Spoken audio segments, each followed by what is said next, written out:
Eran, you went from being a soldier in the IDF to being a very outspoken critic of both the occupation and continued takeover of Palestine.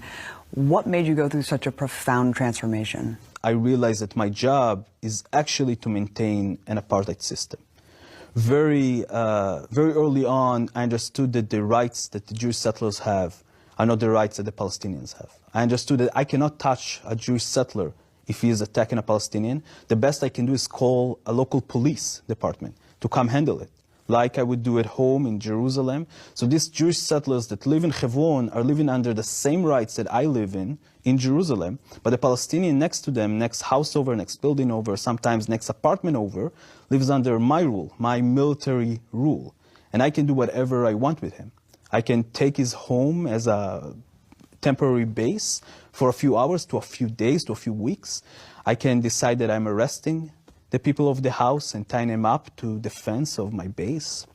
If we will get an order to demolish their home or just lock their front door and don't let them out into the street their house is on, a street that only Jewish settlers can walk on and Palestinians cannot. So they have to walk through windows to yards, into the other side, into the Kasbah of Hebron.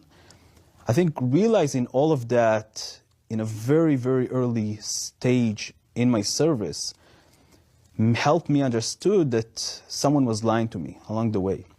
I didn't feel like I'm protecting anyone. I didn't feel like I'm helping anyone feeling more safe. I felt like I'm terrorizing people. I felt like for the first time in my life, the boundaries between good and bad that I learned as a kid, and obviously I learned that I'm on the good side, was broken. I felt like I am the terrorist. And my job was literally to scare people so they cannot think about acting against the Israeli settlers or the Israeli military.